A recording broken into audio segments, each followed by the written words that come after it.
Elegance is back, and I'm so excited. As someone that used to be awkward for such a large period of my life, I always understood the passion for fashion. So I showed up in some ridiculous, very out there outfits that maybe someone who was really self-conscious would not wear. If you are someone that wants to foster elegance, there is a way that you can dress the part while you're still learning to act the part. And I'm going to teach you exactly how to build confidence through the style of elegance. Over the years, something that I have realized that is very fitting to the elegant, classy style is that when you are doing your makeup, for number one, you want to do your makeup in a way that enhances your natural features. We have been through an era, 2015, when the dog filter was a thing on Snapchat. Do you guys remember it? When everybody was in bold glam. That was beautiful. I was a participant, but I've noticed that something that is a lot more classy is that when it comes to makeup, make your features be the focus point and not your makeup. All of us have that kind of womanly beauty that makes us classy and elegant. So yes, one way to tap into that is by applying makeup in a technique and in a manner that enhances those features and doesn't overshadow them. And that's why we are seeing the comeback of glass skin makeup, no makeup, or even the clean girl aesthetic. I also noticed in my classy and elegant journey, in my hairstyles specifically, is natural hair textures. When I wear my natural hair, I notice that I look a lot more classy. I look a lot more put together. I look so much more sophisticated. So I wanted to replicate that even in the wigs that I wear. Now, personally, wigs are fun for me. I mix and match for every single style.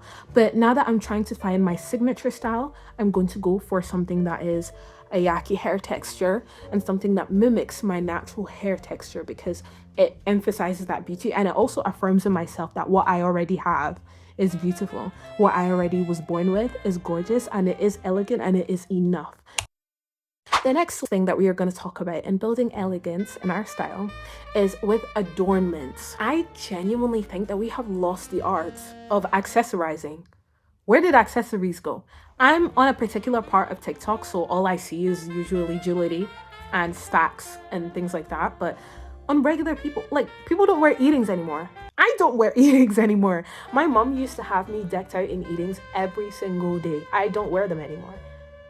We need to get back to that because I think that the essence, something that an elegant woman truly has down pat, is the art of accessorizing. What about a little chic paisley neck scarf? A little twilly on your bag? Statement necklaces, come on people, where are they? Where are they? Where are they? I need you to be the representation of elegance in your town, in your school, in your building. Please, we are counting on you. You don't need to fork out so much money in order to adorn yourself. Of course, I will say, if you have the money, please get real things. For wear, daily wear, 18 karat, 20 karat, gold, white gold, platinum jewelry. If you do have a budget, things that I think are really classy when it comes to accessories that I think that you can get on places like Vinted. For example, most of my jewelry I thrifted. Put those Apple Watches back in the closet. I don't want to see them. I don't want to see them. A nice classic watch is perfect for the elegant woman. I would say go for a watch with like a thinner sort of band, a less bulkier watch, because I think it makes your wrist look a lot smaller, less bulky. It's more dainty, it's more light. And this is jewel tone, so it has both silver and then a gold strip in the middle, and I really like that because it reminds me of the jewel tone Rolexes. A jewel tone watch will add a little bit of oomph to your jewelry stack when you build it up, because it's a pop of color if you're strictly a silver girly or if you're strictly a gold girly. Dangly diamanty earrings as well, dangly diamond earrings, sparkly earrings as well. Those are so elegant because it elongates the neck and it reminds me a little bit of a swan, and a swan is something that we are going to be talking about later on in this video. Back to the earrings. I personally don't wear dangly earrings because I think that my neck is too short. Another tip is that looking classy usually means a lot less rings or a lot less bulky rings. I personally plan to expand my rings a lot more. A lot of the women that I have seen that are classy and elegant have a very limited amount of rings, and the rings are almost always very thin or dainty.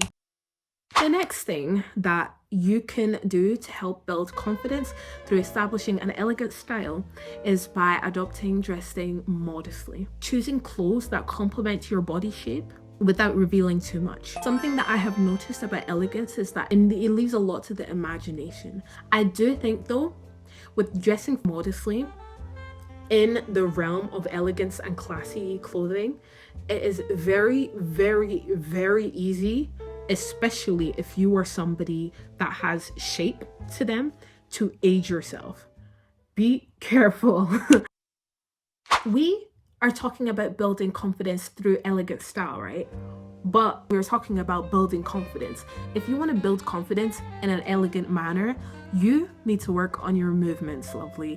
You need to work on the way that you move. And one way that you can move elegantly is by adopting swan-like movements. If anything about you is going to give an elegant first impression, it is the way that you move. Making your movements a lot more graceful instantly elevates your appearance. I wish that I knew this when I was a teenager. With the way that I moved or the way that I stood or the way whatever, I either looked painfully awkward or painfully intimidating. And I wasn't either. I really wanted to make friends. I just didn't look that way. Think of your movements like a swan. Smooth, fluid, composed, controlled. So sit up, shoulders back, and breathe out. So relax a bit. Walk slower. If you're like me and you talk with your hands, make the movements less erratic and make them more controlled. And make them a lot smaller as well. If you're somebody that makes big movements, make big movements if you need to, but just make them a lot more controlled.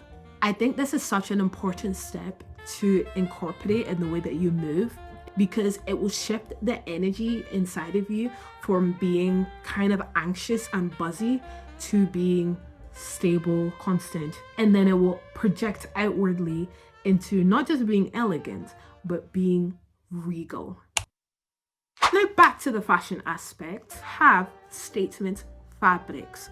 Not just statement pieces, statement fabrics. We always mention cashmere, silk, fur, but we also need to talk about brocade, tweed, things like that are elegant but not very simple, not very bland. They are something to look at. You do need to be careful because it's very, very, very easy to make it look tacky. But it's a fun experiment. This whole thing is meant to be fun. It's meant to be an exploration journey. So use these fabrics to test out which ones you like on you, which ones you think are beautiful patterns, and which ones you can incorporate into your wardrobe. In your clothing, opt for richer, deeper colors. Jewel tones, so deep reds, deep blues, deep greens, these shades. Opt for those in your bags, in the color of your bags or the color of your tops. They just give a very, I'm here, but not in a way that's screaming at people like maybe neon would. She's calm, she's not yelling. She's simply just standing to alert you of her presence.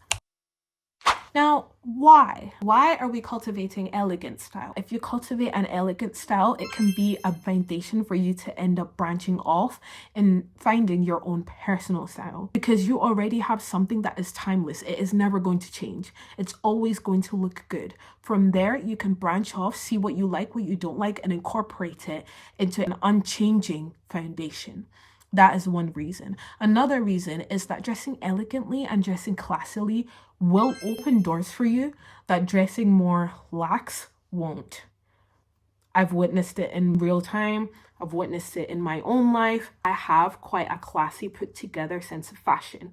And that is something that a lot of people know me by. Because that kind of image solidified in people's heads, I got invited to galas and certain things like that because people assumed that that would be the kind of place that I would want to go. People assumed that that would be the kind of place that I was already used to and would be delighted to be invited to as well. The third reason as to why we are cultivating confidence through an elegant sense of style is because it gives a strong first impression. I remember walking into my lecture the fourth semester. Most people were wearing hoodies. I was dressed a lot. I was dressed up. And I remember a boy walked in and he was wearing a knitted sweater, tailored trousers, office brogues, and he had on this watch and a folded collar over the top and a briefcase. He wasn't a lecturer, obviously, he was a student. And I remember seeing him and I was like, and I've never forgotten him since that day. And we have never ever spoken. But that outfit that he wore to the very first lecture, it gave a strong impression. I really, really hope that this video reaches all my awkward girlies that want to be seen as like poised, controlled, classy, elegant, but just don't know how to dress that way, have never been taught how to dress that way, and also don't know how to move that way. I do think a large part of this has to do with confidence. So if you struggle with confidence, I have made a lot of videos about that on my channel. They will be linked in the description. Like this video if you want to see more content like this. Make sure to leave a comment because I read all of my comments. I can't wait to see you guys next time. See you next week. Bye.